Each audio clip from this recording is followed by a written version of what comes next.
जो लोग जैसे मुझे बजते हैं मैं वैसे उन्हें बजता हूँ। तो इसका मतलब ये मल्टी डायमेंशनल है कि अगर आप मंदिर के सामने भगवान की मूर्ति के सामने बैठ के भज रहे हो कि भगवान मुझे ये दे दे, तो भगवान कहते हैं लो मैं तुम्हें ये दे दूंगा। अधर्म नहीं होना चाहिए। अगर तुम भगवान की मूर्ति के सामने बैठ के भगवान से कह रहे हो कि भगवान मुझे बस अपने आप से मिला दो, तो भगवान तो आपसे सब कुछ छीन लेते हैं, अपने आप से मिला देते हैं। फिर आप रोने लग जाते हो, अरे मेरे तो भगवान की इतनी पूजा करता हूँ, भगवान ने मेरे से छीन क्यों लिया? बिकॉज आपने भगवान को मांगा है और आप भगवान को प्राप्त तब तक कर ही नहीं सकते जब तक आपके पास माया है। तो भगवान इसलिए वो माया छीन लेते हैं। तो भगवान आपको उसी तरह से रिस्पॉन्ड करते हैं जिस तरह से आप उनसे मांगते हो, जिस तरह से आप उनकी तरफ अप्रोच करते हो, जैसे अप्रोच करते हो, जिस तरह से आप अप्रोच करते हो वो उसी के हिसाब से रिस्पॉन्ड करते हैं। हो सकता है आप मंदिर के सामने नहीं बैठते, बस इधर उधर घूम रहे हो और आप एक एथिस्ट हो, तो आप ये सोचते हो कि आज मैं ये काम करने वाला हूँ, इससे मुझे ये मिलेगा और ये मैं करके दूंगा।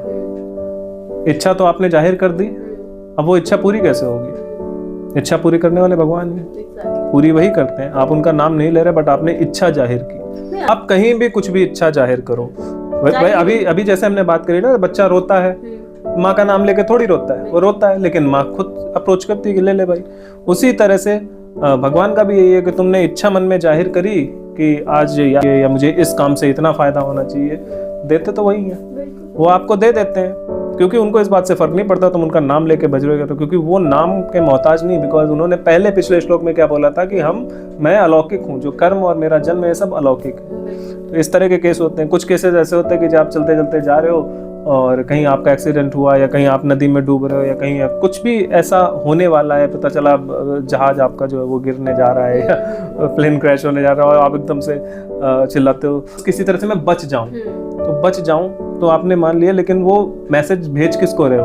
आपको नहीं पता आप किसको भेज रहे हो, लेकिन वो जा वहीं रहा है क्योंकि वो जानते हैं कि ये सब तो मेरे ही अधीन है, जो मांग रहे हैं सब मुझसे ही मांग रहे हैं, वो देते हैं आपको। नेचर में कुछ भी आप मांग रहे हो, आपके मन में किसी इच्छा उत्पन्न हो रही, नेचर आपको उसके हिसाब से रिस्पॉन्ड करेगी। अब वो नेचर जो है, कोई नेचर बोलता है, कोई यूनिवर्स बोलता है, कोई भगवान बोलता है, कोई कुछ और नाम से बोलता है, कुछ निराकार बोलते हैं, कुछ अलग अलग चीज़ों से बोलते हैं, लेकिन सुनने वाला वही एक है जो भगवद गीता कह के गया है, वही है परब्रह्म। और इसमें कोई ऐसा कुछ नहीं है कि ये हिंदुओं का गॉड है, ये गॉड है। हिंदू का कुछ नहीं होता, वो गॉड है। उसने ये बात कह दी है। तुम कोई अपना रिलीजन का नाम रख लो, तुम उस गॉड को किसी भी नाम से पुकार लो, कुछ भी बोल लो, सुन वही रहा है, दे वही रहा है, कर वही रहा है। तुम्हारे होने का कारण वही है और तुम्हारे अंत का कारण भी वही है।